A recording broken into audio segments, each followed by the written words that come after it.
Hello and welcome back, everybody. I'm Dan John, and this is the danjohnuniversity.com podcast. We've had a lot of fun in the last few weeks. We've had some good interviews. I've been on the road. In fact, this is a on the road podcast. I hope everything works out. I sometimes make fun of my computing skills, but I think I set up everything okay here. We have a lot of good questions today, but a question I really wanted to jump to right away comes from Rania. And Rania asked this, as it relates to training for climbers. And now, there are a lot of sports, rock climbing, mountaineering of all kinds, bike riding, where your body mass kind of gets in the way of high performance. But of course, there is going to be a cost to benefit ratio.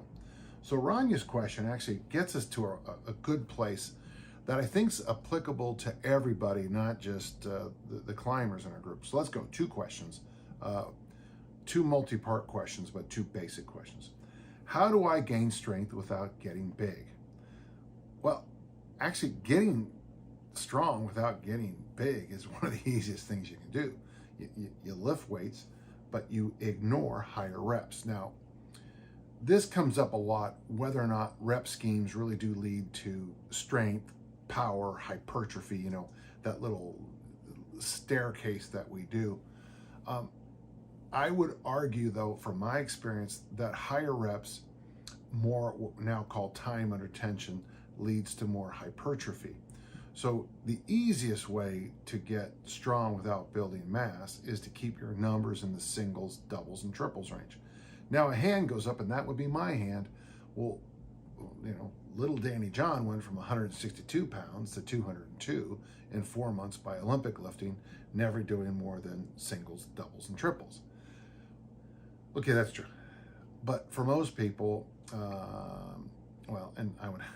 most people, including myself, I had ignored my traps, I ignored my spinal rectors, I ignored my butt and my thighs for a long time because I tried to bench press and do basic circuit training for most of my youth. When I started doing an Olympic lifting program, my body just blew up.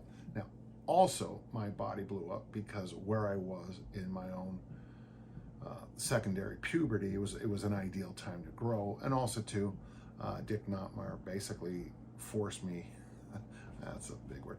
I don't know if I ever stopped eating during the years I was with Dick Notmeyer. Now, it led to other issues later, but that's, if you want to be a Division I discus thrower, you got to do that. For most people now, if you stick in that 5 sets of 2 range, 3 sets of 3, you could even do all kinds of small hybrids. Those are pretty good programs. The traditional easy strength 2 sets of 5, you can get very strong and keep the increase of mass to a minimum. Also, and now this might be controversial for some people, I think the movement of squatting is important to do every day for everybody. This morning I did original strength work on a beach before I did my presses and went for a walk. But I think the movement of squatting should be done daily. If you're trying to stay away from mass, the movement of squatting is important. The load would be less so. If you're going to do something like, I don't know, body weight for 50, it would certainly make you up here stronger, but I think it might lead to a lot of extra size, which is something you probably don't want in your climbing. So for strength in the lower body, I would recommend the hinge family. That would be the deadlift and all of its variations, the kettlebell swing, the clean, the snatch. Pat O'Shea, the great late Oregon State professor, he was a very, very famous mountain climber also, and he focused on the snatch and the clean for a lot of his preparation work. Squatting, certainly do it, but do goblet squats, do whatever it is, lighter loads. Get your strength from the hinge, and of course, I would say your upper body work would be complementary to your lower body work. Of course, the more you hike, the better hiker you're going to be. Next question, and do I gain a lot of muscle if I train legs only once a week or twice, depending on the workout of the day in the workout that shall not be named? If you're doing that other thing, that word that shall not be used on my podcast, then why would you even listen to me? I see no value. Workouts of the day, I mean, if you get hurt, especially you hurt your shoulders, your hips, your knees, and your back, doing those kinds of high intensity, look at me workouts, and that pulls you away from your goals. Then he asks a completely different question.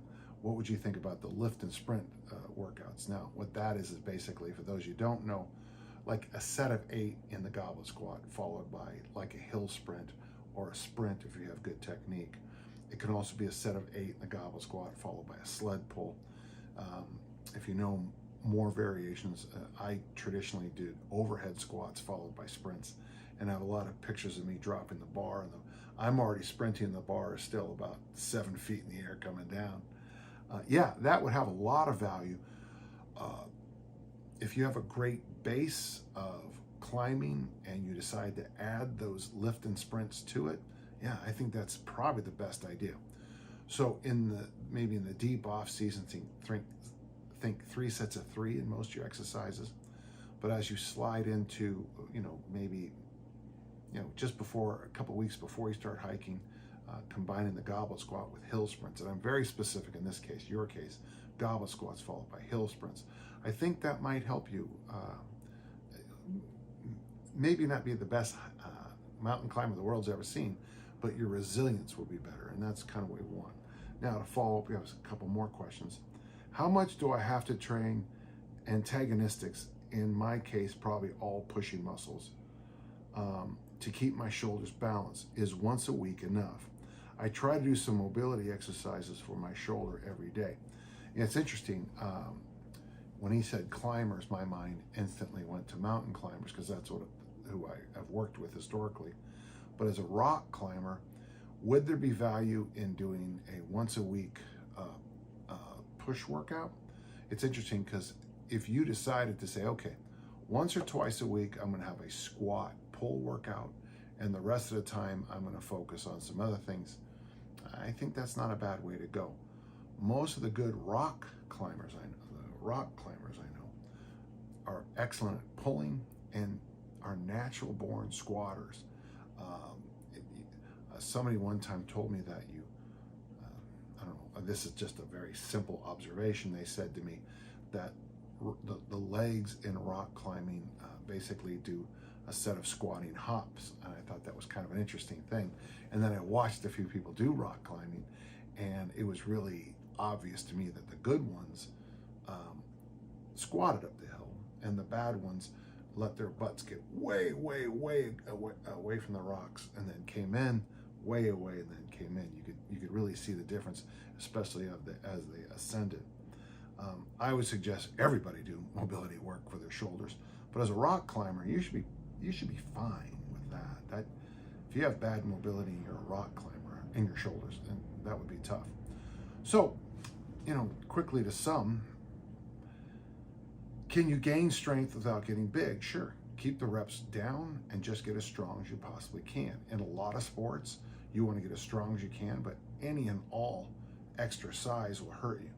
Percy Cerruti, the great Australian that I based a lot of my work on, had his marathoners. It's kind of funny when people online they say, those numbers you have are way too high, and I'll be like, marathoners, according to Cerruti, should be able to bench body weight and deadlift double body weight. We're talking about marathoners and ultra marathoners.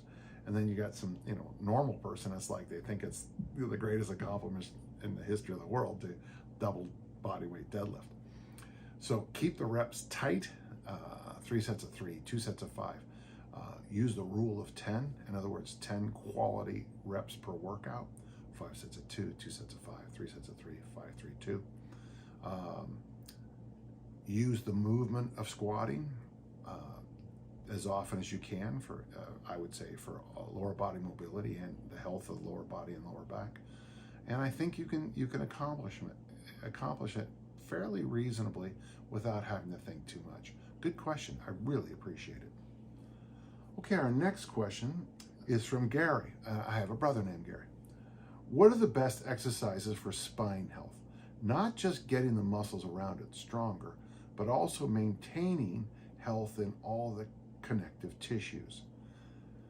Well, I think the best thing you can do for your spine health is don't get yourself in a situation where you have to worry about it. So avoid getting T-boned in traffic accidents. Wear your seatbelt.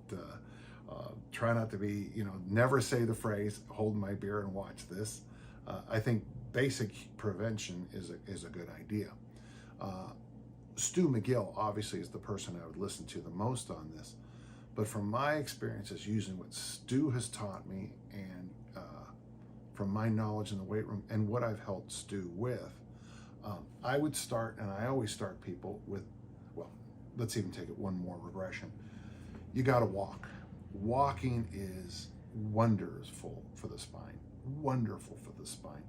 And what I've noticed is that as I've aged and I've gotten some things corrected in my body and I've become a lot more understanding about how I've got to be careful long-term about things, I've noticed that when I walk now, and I used to walk with a real wide stance because, as a thrower, when I walked, my inner thighs would grind together, and really I'd always get rashes and red up there. But as I've learned to walk more correctly and take it more seriously, my right foot and left foot have slowly gotten tighter and tighter and tighter. So like Johnny Cash, now I walk the line, and there's some real value to that because on each and every step, you get that spinal column to move and bend and twist and move the way a human is supposed to move. And that probably by itself is the best thing you can do for your spine. So after every time I lift, I walk.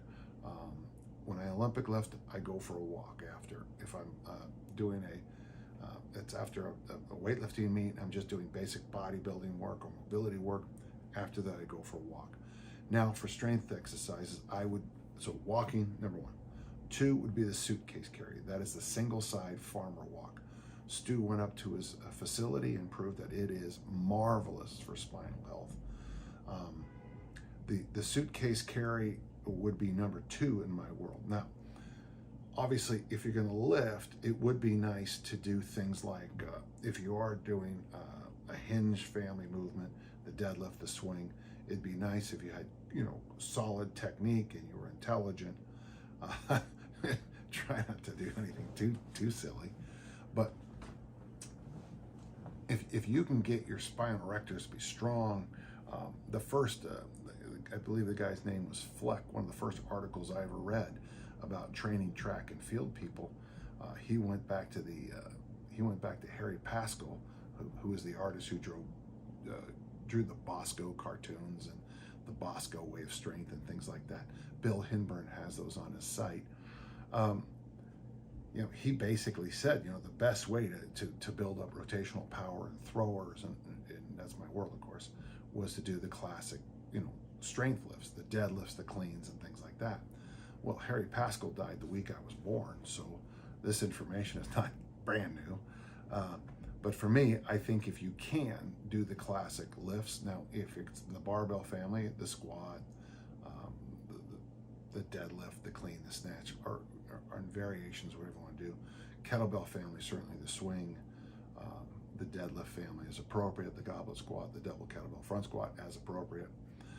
For body weight work, you probably have a lot more options there.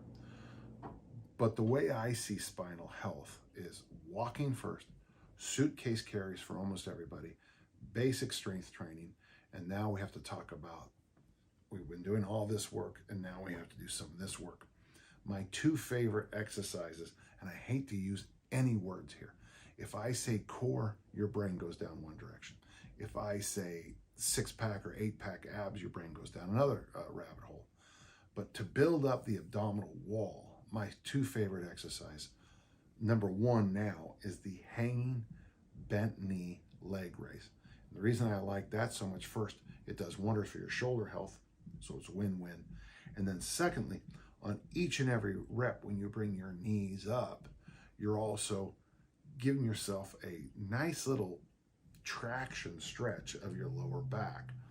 And when I first started lifting, before the Chinese weightlifters became extremely famous, I think they were banned from international competition for some political reasons, but the Chinese lifters always said that the abdominal wall is your second spinal column.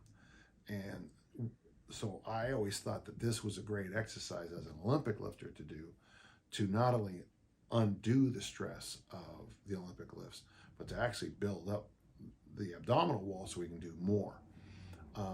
Tommy Kono, the great American Olympic lifter and Mr. Universe, argued the same thing in his book, Weightlifting Olympic Style. And of course, the next exercise would be the ab wheel. I'm a big fan of the ab wheel. Just don't lose your mind on it. 2 sets of 5 is fine. A set of 10 is great. And that's it. I don't want you to go, I don't want you sacrificing your abdominal wall health. I blew out I got an umbilical cord hernia at a yoga class because the teacher pushed my shoulders back in a position and my belly button changed shape. Well, I don't want you getting any of those abdominal issues by, get yourself, do 2 sets of 5 for a while and then build it up. So really, to talk about things, what are the secrets to a healthy spine? First and foremost, walk. Walk after every workout if you can. And by the way, I think it's the best thing you do for not only your spine, but for fat loss. Number 2 would, of course, be my favorite walking exercise now, the suitcase carry. If you'd have told me 20 years ago that I would drop the farmer walk for the suitcase carry, I'd have gone, I don't know about that. And now I'm like, yeah, that's it.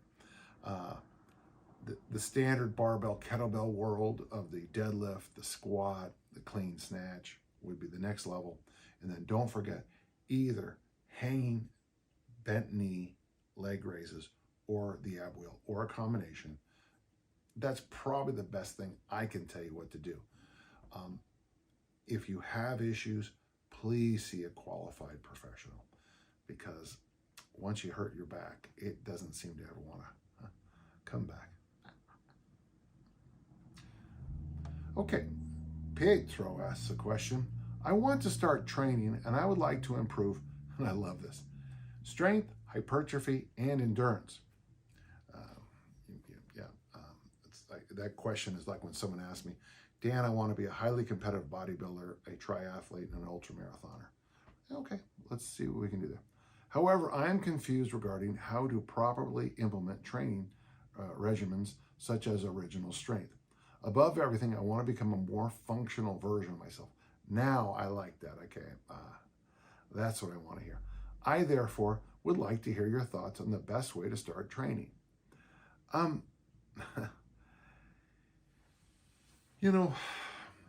I have this whole website called Dan John University, where really we walk you through that. The best thing you can do in the beginning is combine, and I like the fact that you said original strength, because I'm a huge fan of original strength because I think Tim nailed it. It's mobility training program, it's movement, it's rolling, it's he talks about walking and crawling constantly. He has all kinds of interesting loaded carry variations. If you mix that with basic weightlifting, the kind we've been doing probably since Thomas DeLorme, World War II, came up with the modern concept of what sets and reps are, I think you'll be very, very happy. We have a thing on the site called the Workout Generator, and really it is the answer to what you need to do. You need to do a push mixed in with some original strength groundwork, some pulls mixed in with neck nods, some squats mixed in with some deadlifts mixed in, and then some loaded carries mixed in. Do that 3 days a week for a while. When we come to where to go from there, I have a lot of strength standards, and one of the problems I have is I come from an American football background, a track and field background, elite performance background. So when people ask me strength standards, very often my mind goes to, well, if you can't clean 200, 95 kilos, well, then there's no way you can play. Well, play high school football. So one of the things I'd like you to do, now you can either go to Dan John University, or you can Google my name, Dan John, and Sleepless in Seattle and get my standards. I have a whole bunch of them in there. Paul Lysingo shared some with me. I have some others. I have some older ones I don't use anymore because they were from a system I don't really trust.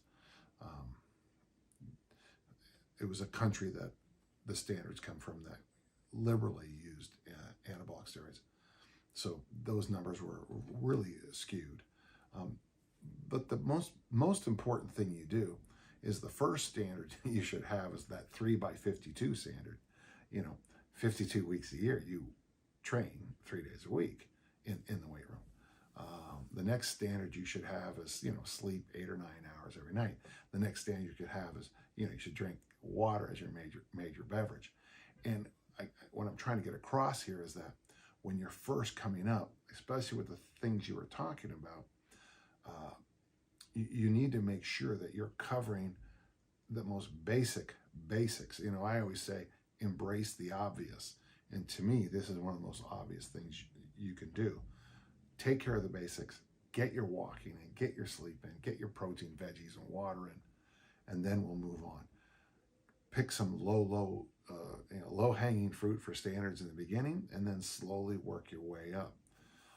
I have people over on my coaching circle who start off, just months ago doing the workout generator. I mean, we're talking 3 sets of 8 for a couple of weeks, 3 sets of 10, 3 sets of 12, nothing fancy.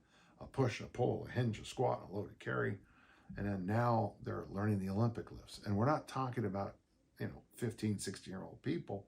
We're talking about people in their 40s and 50s learning the Olympic lifts. So that's what you want to do. You got to get started. Remember, 3x52 protocol. 3 days a week, 52 weeks a year. Take care of the essentials, take care of the basics, take care of the obvious first. And then from there, we'll talk. If you want to build all your qualities, follow the advice that not only do I give my friends on the coaching circle, but what they give me back is take care of the basics. Push, pull, hinge, squat, loaded carry. Do your original strength. Do your walking. And slowly ratchet it up with the 3x52 protocol.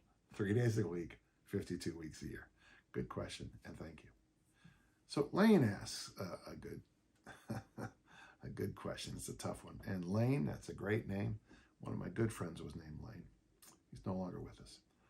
I am having a hard time going from eat whatever I want to get strong to those donuts on the patrol room table are not going to help you. What are some ways I can retrain my brain and stomach to make better decisions? Thank you, Lane, for saying that, because I went through that in my own career. I mean, I love Dick Notmeyer, and I talk to him about once a month on the phone. He changed my life. But, Dick was always about, I have to eat everything. I used to eat sandwiches before dinner because I needed to eat those calories, so I could get bigger. And then in '84, I went to this place that has 5 rings, and they told me that I had to up my carbs and up my squat and get as big as I physically can. And that was in 1990. I'm sorry, it was in 1990 or 91 time I went there. And in both cases, it was the right idea until it wasn't. The thing that helped me the most, now this is going to get a little more personal than maybe what you want to hear, but the thing that helped me the most, Lane, was when I began intermittent fasting. Now, I guess I started originally intermittent fasting when I went to the Middle East and picked up a liver parasite because I couldn't hold anything down for a couple of weeks, almost months. And that actually taught me. But when I started consciously doing intermittent fasting, by the way, for me, because of going through the same situation you're describing here, I mean, I love the idea of being the biggest guy in the room,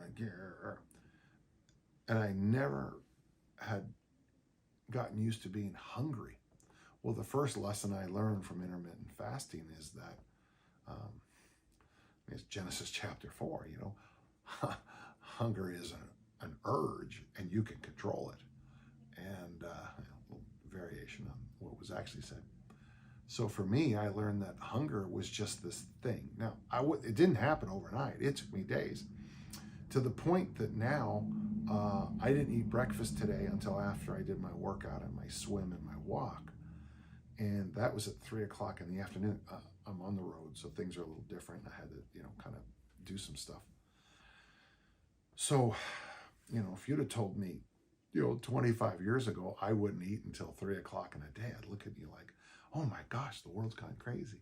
And yet now that's kind of how I deal with things a lot. So for me, I would argue first, practice fasting a little bit.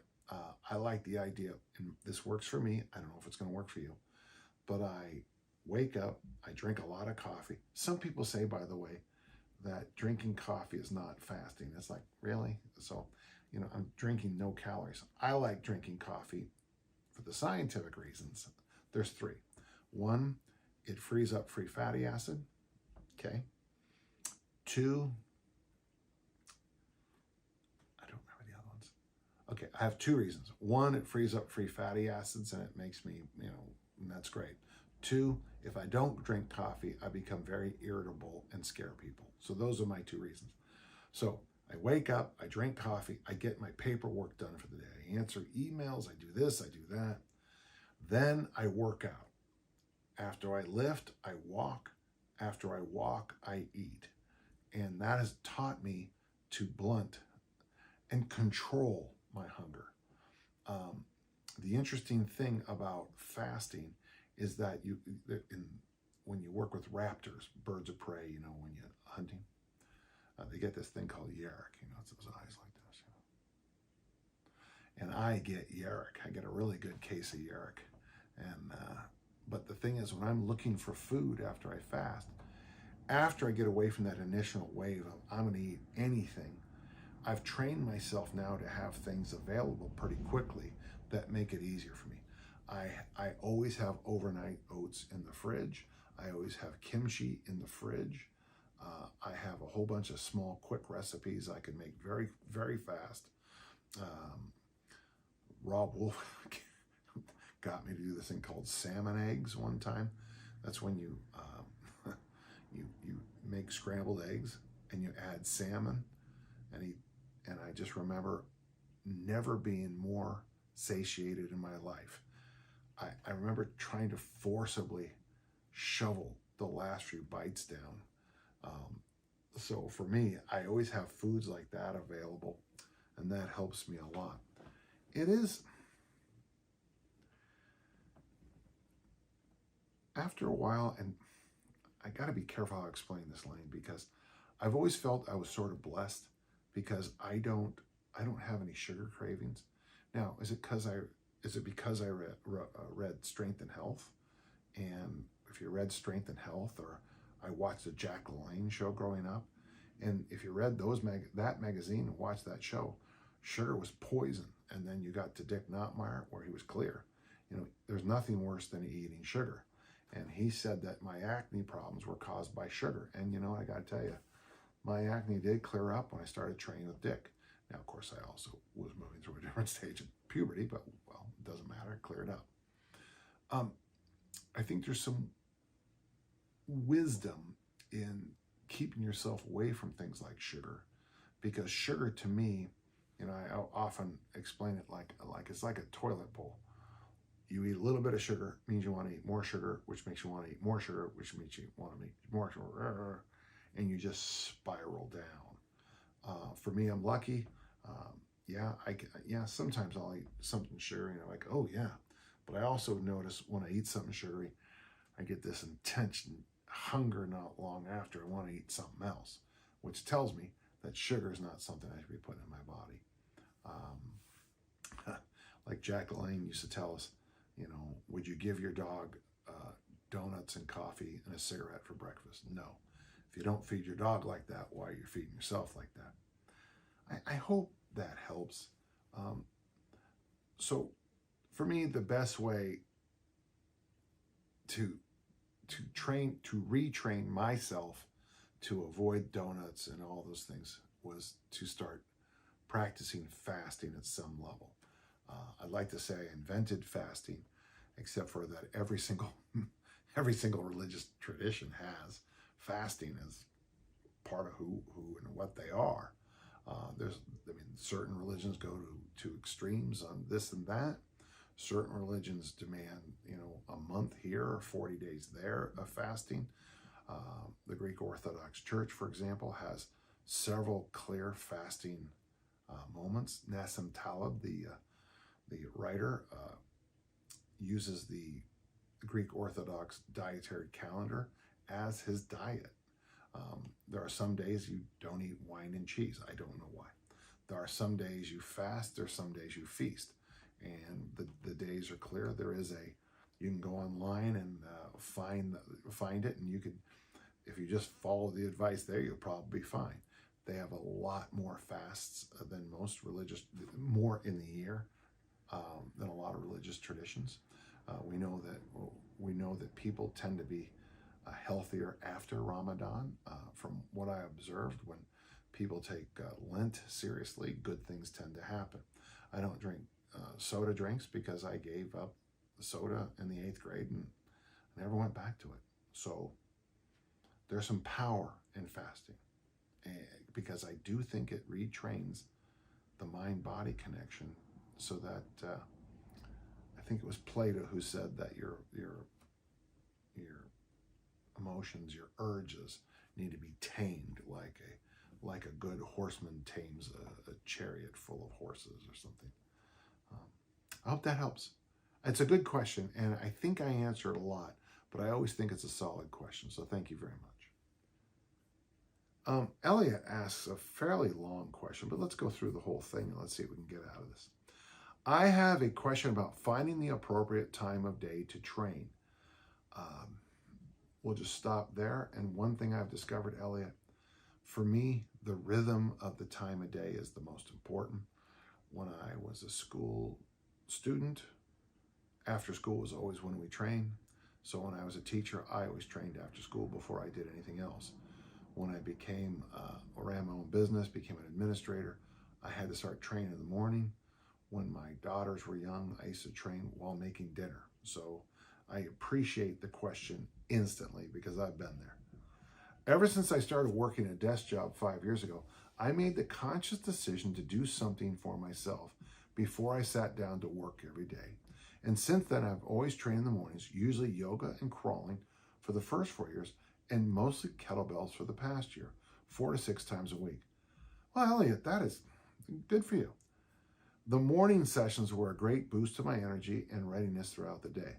But lately, I find that those morning sessions don't give me the same boost, and some time for readiness upon waking, it's just not there. Yeah, that's called life, and the workouts feel more rote than exciting. I'm sure the solution is just to try training after my shift and see what happens. See, I don't know if I agree with you, but it will continue reading. But I find that my mind and body tend to be wiped out after a day of putting out fires and staring at a screen. One of the things that helped me a lot when I was an administrator is I would take, at least 5 minutes an hour to not only stand up, walk around, get another cup of coffee, but I would also go online. This is when the internet first started, and go to a forum. And we had this great one called Old School. Vulcan Power is another great one too. None of them exist anymore because of trolls. Or even nowadays, I go to my forum over at Dan John University, and you read a question or two, or you read a response, and it really did get me excited to train when I had to train at about 5:15 every night. So if you can get up every hour or so, get some water, get coffee, whatever, walk around a little bit, look at something that kind of is training related, that helped me immensely. I was wondering if you have any suggestions for someone like me who's interested in building a better body through kettlebell training, but struggles to find the oomph in the early morning hours or to put in some hard sessions after a long day. Well, there's two basic questions here. How to build a better body with kettlebells, and the other part is, you know, how to get yourself motivated. The nice thing about the kettlebells, and if you want a better body with kettlebells, I think the answer is press, the press family and the variations. My favorite is the double kettlebell press. Now, it's funny because 2 weeks ago I said it was the half kneeling press, and tomorrow I'll say it's another press, but press, press, press. And the other one is the double kettlebell front squat. Those are your money workouts. If you want to build a better body with kettlebells, double kettlebell front squats, double presses. You can do what I do and play around with this rep scheme, 2, 3, 5 to get stronger. So a set of 2, rest, set of 3, rest, set of 5, rest, set of 2, rest, set of 3, rest, set of 5, rest. If you do that a few rounds, you'll quickly find yourself up to 20, 30, 40, 50 reps. And if you want more hypertrophy, a very simple thing you can do is 2, 3, 5, 10, especially if you have lighter bells. And that's what I'm doing right now. I'm doing this 1,000 press challenge. I invented it. I'm doing 2, 3, 5, 10 for 5 loops for 10 workouts. And I'm just gonna try to build barnyard wide shoulders. You could also do that with a double kettlebell front squat, and I think if you did just those 2 exercises, good things would happen. One thing I'm going to suggest to you is that the nice thing about those two lifts too is that you're not going to put a lot of pressure on the parts of your body that don't like training in the morning. Many people I talk to will tell me that like their spine and even their ab wall doesn't like early morning training. I found that interesting, especially the ab wall thing, because I never thought of it before. I know some bodybuilders used to get up and do like 1,000 crunches or something first thing in the morning, and good for them. But for me, that's something I've never even thought of doing. So to increase your body comp, the double press and the double front squat. But you don't want to do that 5 to 6 times a week. So maybe what you simply need is a little mild change up. So maybe 2 days a week, it's double kettlebell press, double kettlebell front squat. Maybe 1 day a week, if you know how to do it, it could be, well, this is a great idea. Just snatches, just kettlebell snatches. I would suggest maybe in our gym, that would be a Tuesday workout. 1 day a week, nothing but mobility. You didn't talk about time here, but one of the nice things about doing mobility work, just a mobility workout, we do an original strength workout on Tonic Thursday for about an hour, just mobility, is that the next day and the next day and the next day, we continue to have the benefits of a whole body mobility check-in. So depending on how your schedule works out, and you know, we're talking about doing 4 to 6 days a week. Let's just stick with 4. So 2 days a week, do that double press and double front squat idea I gave you. I would maybe go, if you're going to do 2, 3, 5, that's 10 reps per round.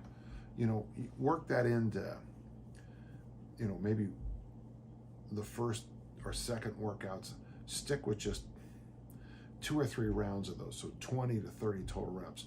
If you're going to do the 2, 3, 5, 10, maybe go 2 rounds the first time, because that's going to be 40 reps, and then build that up to 60, 80, and like I'm doing every so often. Like maybe once a month you could do 100.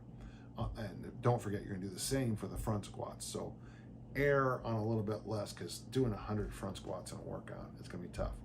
So 2 days a week, the double press, the double front squat. 1 day a week, nothing but mobility.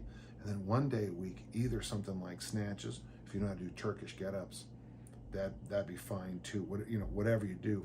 So a mobility day, and then either a high endurance day like the snatch, or just a general strength movement like the Turkish get-up. If you are going to do 6 days a week, you can see where the snatch are going to head. 2 to 3 days a week of that strength and bodybuilding program of the presses and squats. 1 day a week of snatches, okay? 1 day a week of mobility, and 1 day a week of the Turkish get-up. The nice thing is a ton of variation. And by the way, the Turkish get-up workout,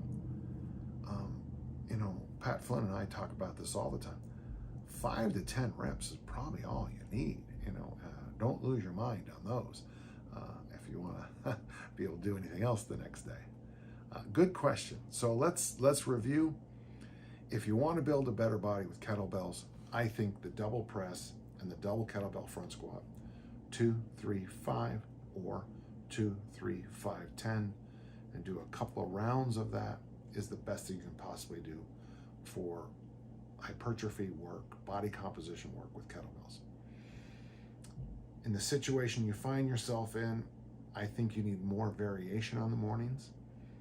I'd love to see you do that body composition, that press and squat workout, and then add a tonic day, an original strength and mobility day, and then another day of either Turkish get-ups or snatches. And if you want to extend it to more days a week, do both.